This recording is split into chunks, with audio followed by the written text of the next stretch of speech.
2025 లేదా 26లో డిగ్రీ లేదా బీటెక్ చదివారా? సాఫ్ట్‌వేర్ జాబ్ కోసం ఎదురు చూస్తున్నారా? అయితే కోడ్ జ్ఞాన్ 100 డేస్ కోర్సులో చేరండి, జాబ్ సాధించండి. నమస్తే వేణు సార్. నమస్తే అమ్మా. ఇప్పుడున్న మన పిల్లల్లో చూస్తే చాలామంది వాళ్ళలో కాన్ఫిడెన్స్ మనకు కనిపించదు. ఎక్కడో ఇన్సెక్యూర్ ఉంటుంది. దానికి కారణం ఏంటి అని మనం వెతికితే చాలామంది పిల్లలు ఎప్పుడో చిన్నప్పుడు ఇన్సెక్యూరిటీ వాళ్ళ పేరెంట్స్ ఏదో నాటిన బీజం ఇప్పటికీ క్యారీ ఫార్వర్డ్ చేస్తున్నామని చెప్తూ ఉంటారు. అంటే ఏ ఇన్సెక్యూరిటీస్ వాళ్ళని ఆ విధంగా కాన్ఫిడెన్స్ లేకుండా చేస్తాయి అంటారు? ఒకసారి దాని గురించి. మానవ జీవితమే ఒక వెరీ వెరీ కాంప్లెక్స్. అయితే ఇవన్నీ మనం గతంలో జరిగినవన్నీ కూడా మనిషి మీద ప్రభావం చూపిస్తుంటాయి. కొంతమంది కొన్నిసార్లు ఏంటంటే ప్రోగ్రామింగ్ చేస్తుంటారు. కొంతమందికి ఏంటంటే పాస్ట్ మెమరీ, అంటే ఏదైతే వాళ్ళు అనుకున్నారో అక్కడ స్టక్ అవుతూ ఉంటారు. వాట్ ఎవర్ ద రీజన్, బేసికల్గా ఇవన్నీ తెలుసుకుని సైకాలజీ అన్నీ దాటడానికి జీవితం అంతా సరిపోదు కనుక the best way to predict the future is to create it అన్నారు.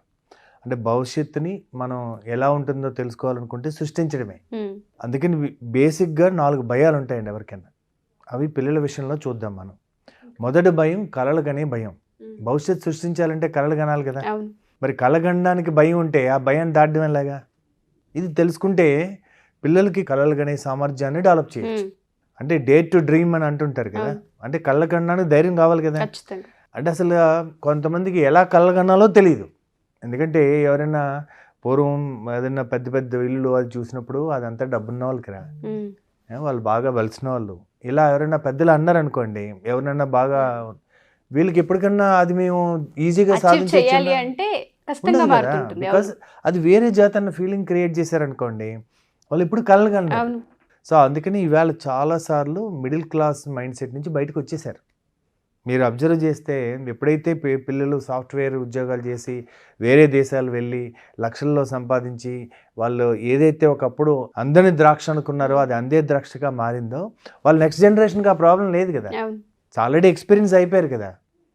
సో ఇది మిడిల్ క్లాస్ దాని నుంచి బయటకు వచ్చారు. అందుకే మీరు ఒకప్పుడు సినిమాలు ఎలా వచ్చాయండి, అందరూ పేదవాళ్ళు, హీరో పేదవాడు, విలన్ రిచ్, ఆ విలన్ వాళ్ళ కూతురు మంచి అమ్మాయి, ఇట్లా ఉండి స్టోరీస్ అన్నీ కూడా. కానీ ఇప్పుడు అన్నీ కూడా హీరో రిచ్ అయితేనే చూస్తున్నారు. హీరో చాలా సినిమా కష్టాలన్నీ ఉంటే అతను చూడట్లేదు. సో అందుకని ఇప్పుడు మైండ్ సెట్ హ్యాస్ చేంజ్డ్. అందుకని ఫియర్ ఆఫ్ డ్రీమింగ్ నుంచి బయటపడాలంటే కనుక మనిషికి సెల్ఫ్ వర్త్ తెలియాలి. సెల్ఫ్ వర్త్ తెలియాలనుకుంటే కనుక అతను ఎవరు అన్న విషయం, అతనికి ఉన్న ఆస్తి ఏంటి అని తెలియాలి. ఫస్ట్ మనిషి యొక్క మానవ దేహమే అతిపెద్ద ఆస్తి, ఆరోగ్యమే మహాభాగ్యం అని చెప్తుంది. అంటే మన యొక్క ఆరోగ్యం యొక్క విలువ ఎప్పుడు తెలుస్తుందండి మనిషికి? కోల్పోయిన తర్వాత అర్థమవుతుంది కదండి. అందుకని పిల్లలకి ఎక్స్పోజ్ చేయాలి హౌ ఇంపార్టెంట్. ఇప్పుడు మీకు నీళ్ళు తాగమంటే తాగరు, నీళ్ళు తాగకపోతే ఏమవుతుంది? కిడ్నీలో స్టోన్స్, ఇన్ఫెక్షన్స్, అది చూపించగాలి. వాట్ ఈస్ ది ఏంటంటే కాజ్ అండ్ ఎఫెక్ట్, ఈ కాన్సిక్వెన్సెస్ ఏంటి. ఎందుకంటే ఈ ప్రపంచం అంతా బఫే లంచ్ లాంటిది. మీరు ఏం తినాలో ఏం చేయాలో మీకు చాయిస్ ఉంది, కానీ దీనివల్ల వచ్చేటటువంటి పర్యవసానాలు మీకు చాయిస్ లేదు. అది ప్యాకేజ్ డీల్. సిగరెట్ తాగడం అనేది ఫ్యాషన్ అని ఒకప్పుడు అందరూ మొదలుపెట్టి తాగేవారు. దాని కాన్సిక్వెన్సెస్ వాళ్ళకి తెలియదు. ఇప్పుడు సిగరెట్ పెట్టి మీద డైరెక్ట్గా క్యాన్సర్, గుండెకాయ వేసినా తాగేస్తున్నారు. ఎందుకంటే అంత అడిక్షన్ కింద మారిపోయింది. అది కొత్తగా ఈ తరం పెద్ద కాల్చట్లేదు మీరు అబ్జర్వ్ చేస్తే. బికాజ్ వాళ్ళు ఫస్ట్ నుంచి అదే చూశారు కదా. కానీ వాళ్ళకి అలవాటు అయిన తర్వాత చూశారు, ప్రోగ్రామింగ్ అయిపోయిన తర్వాత చూశారు. సో ఇది వాళ్ళు ఫస్ట్ సెల్ఫ్ వర్త్ బిల్డ్ చేయాలండి. సెల్ఫ్ వర్త్ వేరు, నెట్ వర్త్ వేరు. బయట కనపడే ఆస్తి వేరు, లోపల ఆస్తి వేరు. ఈ లోపల ఆస్తి ఏంటంటే ముందు మన శరీరంలో ఉన్న ఆర్గాన్స్ అన్నిటికి ఏదన్నా వెల కట్టేది ఉంటే ఇంప్లాంట్స్ ప్రకారము 12 ఏళ్ళ క్రితమే ఒక అతిపెద్ద హాస్పిటల్ జూబ్లీహిల్స్లో ఉన్న హాస్పిటల్ వాళ్ళు 3 కోట్ల వర్త్ అని అన్నారు. ఇప్పుడు ఎన్ని కొత్త ఇంప్లాంట్స్ ఇలాంటివన్నీ కూడా కనుగొని ఉంటారు. అంటే ఇప్పుడు కనీసం రూపాయి విలువ కూడా పడిపోయింది కాబట్టి మన బాడీలో ఒక లివర్ ట్రాన్స్ప్లాంటేషన్, ఇట్లా లంగ్స్ కూడా ట్రాన్స్ప్లాంట్ చేస్తున్నారు, హార్ట్ ట్రాన్స్ప్లాంట్ చేస్తున్నారు. ఇంకా బ్రెయిన్ ఒకటే చేయలేదు, ఐస్ ఒకటే లేవు. ఇలా ఉన్న వాటికి మాత్రమే నాకు తెలిసింది 10 కోట్ల పైన బాడీ వర్త్ ఉంది. అంటే ఇంకా మనం ఇమేజిన్ చేయండి, ఇంకా మనకి వేరే వాటికి ఇంప్లాంట్స్ లేవు, అలాంటి బ్రెయిన్కి వీటికి ఎంత విలువ కడతారు. అంటే పిల్లలకి చెప్పగలగాలి నువ్వు ఆల్రెడీ కోటీశ్వరుడువే, అంతేనండి.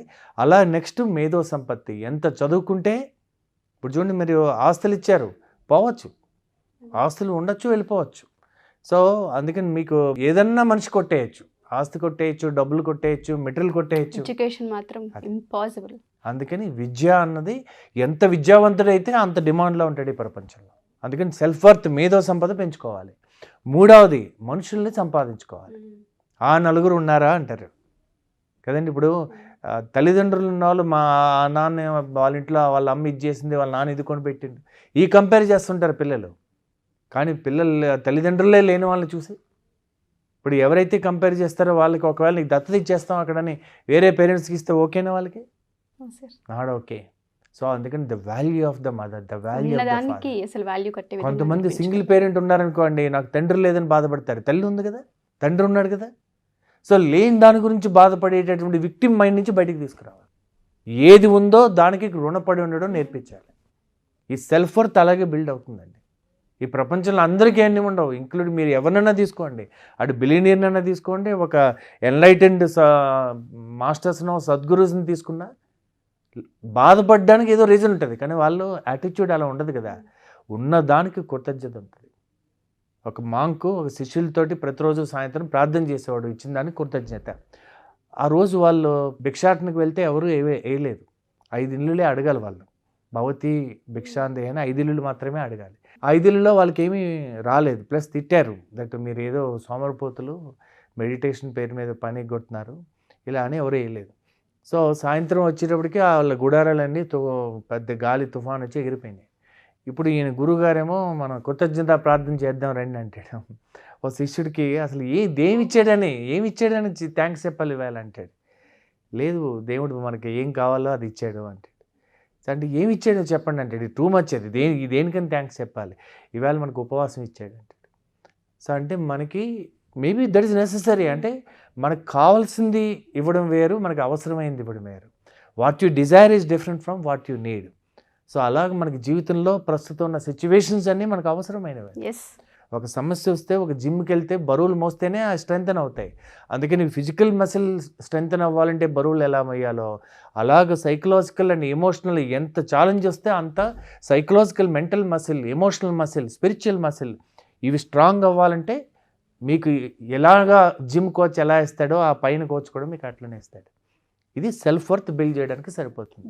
సో అందుకని ఎమోషనల్ అసెట్ ఎంత వాల్యూ, మనకి మనుషులు ఎంత ముఖ్యం ఇవాళ, అది మనం ఎంతమందిని సంపాదించుకుంటున్నాం, ఎంతమంది హృదయాల్ని. నాకు ఇవాళ చాలా తక్కువ మంది తెలుసండి నా బుక్స్ వల్ల, నా టాక్స్ వల్ల. కానీ నేను ఎక్కడో హార్ట్ఫుల్నెస్ మెడిటేషన్కి వెళ్తే ఒక ఆవిడ వచ్చి దండం పెడుతుంది. సో ఎంత అదృష్టం అని నేను అనుకుంటా. దండం నాకు కాదు, నాలో ఉన్న సరస్వతి మాతకని అనుకుంటా. సో ఇది 4వది ఏంటంటే స్పిరిచువల్ అసెట్. ఈవేళ మనం తల్లిదండ్రులు జన్మనిచ్చారు అనుకుంటాం మనం. సో శరీరానికి తల్లిదండ్రులే జన్మ ఇచ్చారు. మనకి ఆత్మ శరీరం లేకపోతే ఏం చేస్తుంది? కానీ ఆత్మ పరమాత్మ, దీనికి తండ్రి ఎలా ఉన్నాడో నీ ఆత్మ కూడా ఒక తండ్రి అలాగే కనుక ఈ తండ్రి ఆస్తి నీకు ఎట్లా అయితే వారసత్వంగా వస్తుందో ఆ తండ్రి ఆస్తి అనే విశ్వం కూడా నీ దగ్గరికి వస్తుంది. అంటే ఈ విశ్వంలో ఉన్నటువంటి ఈ కాస్మిక్ ఇంటెలిజెన్స్ అంతా కూడా నీ యొక్క బ్రెయిన్ అనే మోడెం ద్వారా నీకు అందుబాటులో ఉంది. సో ఇది ఇంత పెద్ద ఆస్తికి నువ్వు వారసుడివి అనే విషయం తెలిసింది అనుకోండి, ఎవరైనా నేను లేని వాడిని అని అనుకుంటారా? కదండి. ఇది ఫస్ట్ బిల్డ్ చేయాలి. సో ఎప్పుడైతే ఇది బిల్డ్ చేశారో నెక్స్ట్ అదర్ 3 అనేది బిల్డ్ చేసుకోవచ్చు. రెండవ భయం ఏంటంటే ఫియర్ ఆఫ్ ఫెయిల్యూర్, అంటే ఓడిపోతానేమో మన భయం. దీనికి మోటివేషన్ పనిచేయదు, దీనికి రియాలిటీ పనిచేస్తుంది. నాకు స్విమ్మింగ్ రానేమో మునిగిపోతాను అంటే మోటివేట్ చేసి దూకే అంటే ఏమైపోతాడు కదండి. ఒక ఇడియట్ ఉన్నాడు, మోటివేట్ చేశారనుకోండి ఏమవుతాడు? మోటివేటెడ్ ఇడియట్ అవుతారు. ఎప్పుడు మోటివేట్ చేయాలి, ఎప్పుడు మెంటరింగ్ చేయాలి, ఎప్పుడు స్కిల్ ట్రైనింగ్ చేయాలి అన్న విషయం తెలియాలి మనం. All are not same. అందుకని స్విమ్మింగ్ లాంటిది నేర్పించాల్సిన అవసరం ఎలా ఉందో అలా స్కిల్ నేర్పించాలి. నాలెడ్జ్, స్కిల్స్, యాటిట్యూడ్స్, బిహేవియర్స్ నేర్పించాలి. అప్పుడు ఆ యొక్క భయం నుంచి బయటకు వస్తాయి. ఎగ్జాక్ట్లీ. అంతే తప్ప నువ్వు ఏదన్నా ప్రపంచంలోకి తోసేసి పోరాడడం అంటే మనం ఏవైతే చెప్తూ ఉంటామో మనకి ఇది లేదు, మనం ఇంతే అనేది ఆ లో కాన్ఫిడెన్సే పిల్లల్ని ఎదుగుదల లేకుండా చేస్తుంటాయి. కాకపోతే మనం ఇది కూడా గుర్తుంచుకోవాలమ్మా, అన్ని విషయాల్లోనే మనం నేర్చుకోలేము. ఏ విషయంలో ఆసక్తి ఉంది, ఏ విషయంలో వాడికి ఆప్టిట్యూడ్ ఉంది, అందులో కనుక నేర్పిస్తేనే వాడు ఎక్సెల్ అవుతాడు. పేరెంట్స్ గ్రహించగలగాలి. కానీ 10th క్లాస్ వరకు 14-15 ఏళ్ళ వరకు మాత్రం ఏది నేర్చుకున్నాడు, నష్టం లేదు. నేను మా అబ్బాయిని అలా ఏ ట్రైనింగ్ అని పంపిస్తే ఎందుకంత డబ్బులు పెడతా, వాడు ఏమైనా ఛాంపియన్ అవుతాడని మై వైఫ్ అన్న. ఒకవేళ నేను ఈ కోచింగ్కి డబ్బులు పెట్టలేదనుకో, ఈ టైం దేనికి స్పెండ్ చేస్తాడు వాడు? బ్యాట్స్ లేకపోతే ఫుట్బాల్, ఈ కోచింగ్ కాస్ట్లీయే. కానీ ఇది చేయకుండా ఏ వీడియో గేమ్స్కి అలవాటు పడ్డాడు అనుకోండి, సో ఆ అలవాటు నుంచి బయటికి తీసుకొచ్చి లేదా ఆ అలవాటులో పడిపోయి జీవితాన్ని ఆర్డినరీగా తయారు చేసుకుంటే అది ఎంత కాస్ట్లీ, అది అండూ చేయలేం కదా. అందుకని ఏ స్పోర్టు వేస్ట్ కాదు. ఈ స్కిల్స్ అన్నీ కూడా లైఫ్లో పనికి వస్తాయి. ఆల్ డాట్స్ గెట్స్ కనెక్టెడ్, అన్నీ కలిపితే ఆ ఈనాడులో చూడండి, ఒక చుక్కలన్నీ కలిపితే పిక్చర్ వస్తుంది. అన్ని ఎక్స్పీరియన్సెస్ కలిపి ఒక లీడర్ని తయారు చేస్తాయి. కాన్ఫిడెన్స్ పేరెంట్స్కి ఉండాలి సార్ ఫస్ట్. సో మూడవ భయం ఏంటంటే fear of upsetting people. So ఎప్పుడన్నా అవతల వాళ్ళు, ఇప్పుడు ఆడపిల్లలు ఉందండి, ఎవరో ఒకరికి నేను గిఫ్ట్ ఇస్తానంటారు, లేదా ఏం కాదు తాగులే అంటారు, ఇదేం కాదు అంటారు. సో ఇట్లా నేను సినిమాకి వస్తావా అంటారు, లేదు నాకు చదువుకోవాలంటే అంత చదివేసి ఏం చేసేస్తావని ఇట్లా అందరూ ఎటకారం చేస్తారని. ఈ పియర్ ప్రెషర్ వల్ల నో చెప్పాలనుకున్నప్పుడు ఎస్ చెప్తా ఉంటారు. ఈ మొహమాటమే సగం మందిని జీవితంలో మోసపోయేటట్టు. సో అందుకని నో చెప్పాల్సిందే నో చెప్పడం అనే ధైర్యం మనిషికి ఎప్పుడు వస్తుందో తెలుసా అండి, వాళ్ళ వాల్యూస్, వాళ్ళ క్లారిటీ ఉన్నప్పుడు. వాటిపైన కాన్ఫిడెన్స్. ప్రిన్సిపల్స్ అంటారు, ఆర్ వాల్యూస్. అంటే జీవితంలో వేటితో బతుకుతామో అవి విలువలు కాదు, ఏవి లేకపోతే మనం బతకలేమో అవి విలువలు. వాటిని కోర్ వాల్యూస్ అంటారు, మూల విలువలు, ప్రిన్సిపల్స్, సిద్ధాంతాలు అంటారు. ఇది నా లైఫ్స్ వాల్యూ. దేనికి నిలబడతావు ముఖ్యం, దేనికి నిలబడిపోతే దేనికన్నా పడిపోతావు కదా. అందుకని ఇంటిగ్రిటీ, నేను ఏం ఆలోచిస్తానో, ఏం మాట్లాడుతానో, ఏం చేస్తానో, ఇంటిగ్రేషన్ అయినప్పుడు ఇంటిగ్రిటీ. సో అలా కొన్ని వాల్యూస్. మీకు అడ్మైర్ చేసే వ్యక్తులు ఒక 5 పేరు చెప్పండి అని అడుగుతా. Maybe Swami Vivekananda, doctor Abdul Kalam, maybe ఒక చీఫ్ మినిస్టరు, ఒక ప్రైమ్ మినిస్టరు, లేకపోతే ఒక సైంటిస్టు, లేకపోతే పేరెంట్స్. వీళ్ళలో ఒక్కొక్కరిలో ఒక్కొక్క 5 విషయాలు మీకు నచ్చినవి రాయండి అంటాం. అని 5కి 5 × 5 25 వచ్చాక కామన్గా ఏమున్నాయో రాయండి. అంటే కామన్గానే ఉంటాయి అన్నిటి అందరిలో, ఏదో ఒక రాస్తారు. అది you understand that they are your values. You are not admiring them, you are admiring the values in కదండి. అందుకే హీరోలకు అంతమంది అభిమానులు ఉంటారు. హీరోలను అభిమానిస్తారా, హీరోలు పోషించిన పాత్రలను అభిమానిస్తారా, ఆ పాత్రలకున్న విలువలను అభిమానిస్తారా కదండి. సో అందుకని వాల్యూస్ అన్నది మొహమాటం లేకుండా, సో ఎప్పుడు ఏది చెప్పాలన్నా ధైర్యంగా చెప్తాం. కొంతమంది చూడండి, పైన సీఎం గారు పంపించారు, ఫైల్ సైన్ పెట్టాలి, ఫైల్ అవకతవకలు ఉన్నాయి, రేపు పొద్దున రాజకీయ నాయకులు మారిపోతారు, కానీ ఎంక్వైరీ వస్తే మీకు ఇబ్బంది అవుతుంది. కానీ మొహాడు పడి సైన్ పెట్టారనుకోండి ఫ్యూచర్ ప్రాబ్లం, సైన్ పెట్టలేదనుకోండి ఇప్పుడు ప్రాబ్లం ఏమవుతుంది, ట్రాన్స్ఫర్ అవుతుంది. సో వాట్, ఈ ధైర్యం కనుక ఉందనుకోండి రాజీ పడరు. అలా అని చెప్పేసి ధన మాన ప్రాణ విషయాల్లో ఎప్పుడు లౌక్యంగా ఉండమని చెప్పింది అది మనకి. కానీ వీలైనంత వరకు జీవితంలో రాజీ పడకుండా ఉంటే కింగ్ లాగా బతకచ్చు. 4th వన్, 4వ భయం ఏంటంటే తెలుసండి, ఫియర్ ఆఫ్ సక్సెస్. పెద్ద సక్సెస్ అయిపోతాం అని ఇప్పుడున్న దానికి ప్రశాంతంగా ఉన్నా, అప్పుడు అంత వచ్చేస్తే ఎన్ని కదండి. ఇప్పుడు ప్రశాంతంగా ఉన్నాం కదా, ఇంకెందుకు అన్న ఆ ఫియర్ సక్సెస్కి వెళ్ళనివ్వకుండా చేస్తూ ఉంటుంది. సో అది ఎందుకు వస్తుంది తెలుసా అండి, లైఫ్లో ఒక పర్పస్ లేకపోవడం. సో ఒక పర్పస్ ఉన్న వారికి పెద్ద ఎంటర్ప్రినర్ చూడండి, ఎన్ని వేల కోట్లు లక్షల కోట్లు వచ్చినా వాళ్ళు అన్షేకబుల్ ఉంటారు. ఎందుకు, వాళ్ళ కోసం కాదు, అది వాళ్ళ పర్పస్ ఈజ్ ద హీరో. అందుకని డెడికేటెడ్ టు దట్ కాజ్. కొన్ని మిషన్స్ ఉంటాయండి, NGOs ఉంటాయి, వాళ్ళు ఆ కాజ్ మీద వర్క్ చేస్తారు, ఆ పర్పస్ మీద వర్క్ చేస్తారు.